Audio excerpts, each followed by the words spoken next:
కుప్పం ప్రజలు ఓటేసినా వేయకపోయినా అర్హులందరికీ సంక్షేమ పథకాలు అందజేయడమే లక్ష్యంగా ముఖ్యమంత్రి పాలన సాగిస్తున్నారని డిప్యూటీ సీఎం నారాయణస్వామి అన్నారు. ప్రభుత్వ పథకాలకు అడ్డుపడుతున్న చంద్రబాబును కుప్పం నుంచి చంద్రగిరికి తరిమేయాల్సిన సమయం ఆసన్నమైందన్నారు. చిత్తూరు జిల్లా కుప్పం పరిధిలో 5 చోట్ల నవరత్నాల విజయోత్సవ సభలను నిర్వహించారు. సభల్లో ఉప ముఖ్యమంత్రి మాట్లాడుతూ రానున్న ఎన్నికల్లో కుప్పంలో చంద్రబాబును ఓడించాలని ప్రజలను కోరారు. మంత్రి పెద్దిరెడ్డి మాట్లాడుతూ చంద్రబాబు ప్రవర్తనను ప్రజలు గుర్తించి రాష్ట్రంలో ఓడించారని, కుప్పం ప్రజలు ఇప్పటికైనా మేల్కొని మంచి నాయకుడిని ఎన్నుకోవాలని సూచించారు.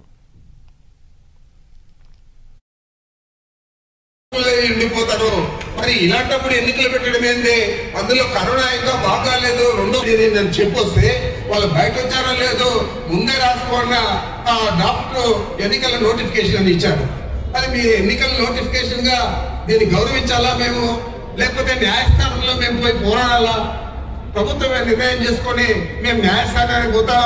ఏదైనా ఒక పార్టీకి, ఒక వ్యక్తికి, చంద్రబాబు నాయుడికి వ్యక్తి కూడా చంద్రబాబు నాయుడికి మద్దతు ఇచ్చేందుకే ఈరోజు ఎన్నికల షెడ్యూల్ ప్రకటించారు. ఇది చాలా విరుద్ధమైంది, చాలా దురాశతో కూరుకున్నది, దుర్బుద్ధితో కూరుకున్నది అని చెప్పి మేము భావించే ఈరోజు హైకోర్టులో, ఆనరబుల్ హైకోర్టులో అప్పీల్ చేస్తా ఉన్నాం.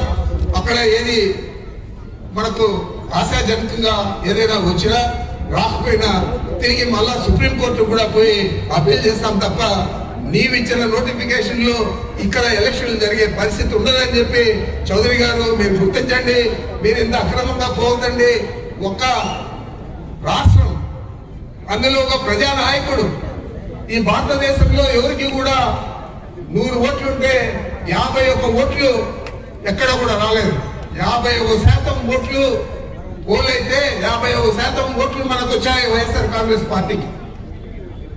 అలాంటి ప్రజాప్రభుత్వానికి, అలాంటి ప్రజానాయకుడికి మీరు ఏదో సూర్యుడు పుడతా ఉన్నాడంటే మనము మూగటద్దం పెట్టి నిలిపేయచ్చు అని ఆలోచన చేశారు తప్ప మీరు ఏ విధంగా ఒక ప్రజా పాలనను 51% కంటే ఎక్కువ ఓట్లు తెచ్చుకొని ప్రభుత్వాన్ని ఏర్పాటు చేస్తే మీరు డిపాజిట్ కోల్పోయిన ఒక పార్టీ కోసం, ఒక నాయకుడి కోసం ఈరోజు కొమ్ము కాస్తా ఉన్నారంటే ఇంత దురదృష్టం ఏది లేదని కూడా మీకు మనం చేస్తా ఉన్నాను.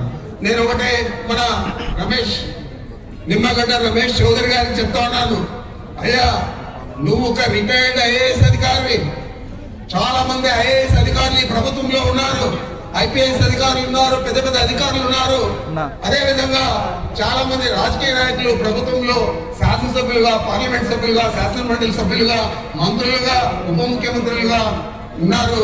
మరి వీళ్ళందరికంటే నువ్వు గొప్పవాడుగా ప్రభుత్వ ఆలోచనను పరిగణలోకి తీసుకోవాలా పని లేదా? కేవలం ఒక రిటైర్డ్ ఐఏఎస్ అధికారి చెప్తేనే ప్రభుత్వం మొత్తం కూడా స్పందించి నీకు సలాం చేయాలా? ఇది న్యాయమేనా అని అడుగుతా ఉన్నాను. నువ్వు ఏ విధంగా